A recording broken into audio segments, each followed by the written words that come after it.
Karma to Christ ministries आपका स्वागत करती है। आज का धार्मिक वार्ता का विषय है देखो परमेश्वर का मेमना। आज के बाइबल छंद हैं यूहन्ना अध्याय 1:21वां छंद। दूसरे दिन उसने यीशु को अपनी ओर आते देखकर कहा, देखो यह परमेश्वर का मेमना है जो जगत के पाप उठा ले जाता है। तथा इब्रानियों की पुस्तक अध्याय 9:22 छंद। और व्यवस्था के अनुसार प्रायः सब वस्तुएं लोहू के द्वारा शुद्ध की जाती हैं और बिना लोहू बहाए क्षमा नहीं होती। तथा 1 पतरस अध्याय 3:18वें छंद। इसलिए कि मसीह ने भी अर्थात अधर्मियों के लिए धर्मी ने पापों के कारण एक बार दुख उठाया ताकि हमें परमेश्वर के पास पहुंचाए। वह शरीर के भाव से तो घात किया गया पर आत्मा के भाव से जिलाया गया। निर्दोष को दोषियों के लिए भुगतान क्यों करना चाहिए?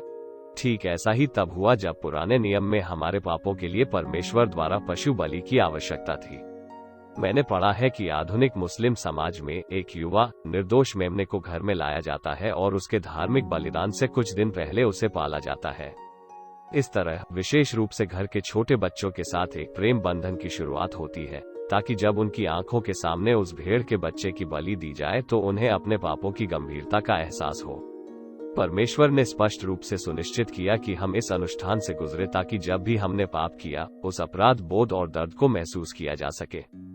एक जानवर को अपने कानूनों को हल्के में लेने के लिए परमेश्वर के क्रोध को शांत करने के लिए मरना पड़ा। भले कार्य करने से मनुष्यों के विरुद्ध पाप के परिणामों को शांत करने में मदद मिल सकती है, लेकिन वे परमेश्वर के विरुद्ध पापों को रद्द करने और न्याय की प्रतीक्षा करने के लिए कुछ नहीं करते हैं। परमेश्वर को रक्त की आवश्यकता है क्योंकि जीवन रक्त में है। आज भी निर्दोष लोग दुष्टों की पापपूर्ण इच्छाओं के लिए भुगतान करना जारी रखते हैं।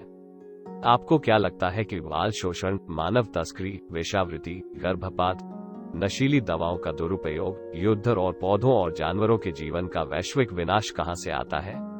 उन लोगों के दुष्ट हृदयों से जो अपनी स्वार्थी अभिलाषाओं को परमेश्वर की आज्ञाओं के आगे रखते हैं। लालच और वासना के उन प्रत्यक्ष प्राकृतिक परिणामों में से कुछ को रोककर परमेश्वर हस्तक्षेप करते हैं और दया करते हैं, लेकिन परमेश्वर के क्रोध को कौन शांत करेगा जो उसके नियमों को तोड़ने के कारण उठता है?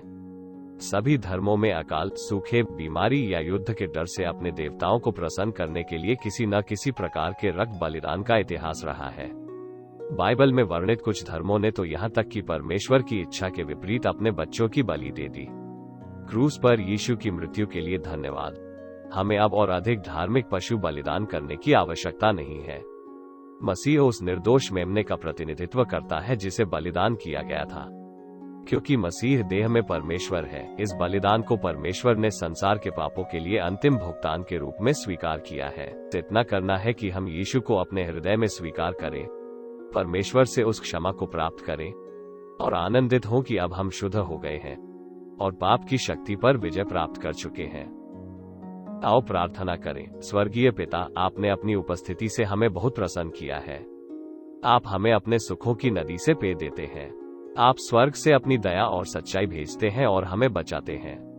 हम आज याद करते हैं कि कैसे आपने अपने पुत्र यीशु को हमारे पापों के लिए क्रूस पर मरने के लिए भेजा था। आपने परम बलिदान दिया और देखा कि कैसे हमारे विद्रोह ने आपके पुत्र को पीड़ा दी। हमें प्यार करने के लिए हम आपको धन्यवाद देते हैं और हमें आपके साथ वापस जोड़ना चाहते हैं। हमें क्षमा करें यदि हमने उस बलिदान को हल्के में लिया है और अपने तरीके नहीं बदले हैं। लहू के उस बलिदान के योग्य चलने में आज हमारी सहायता करें जो हमें अपनी इच्छा के अनुसार जीने और कार्य करने की अनुमति देता है।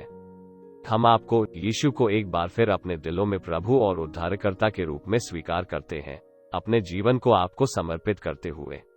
हम यीशु के पराक्रमी नाम में मांगते हैं, आमीन।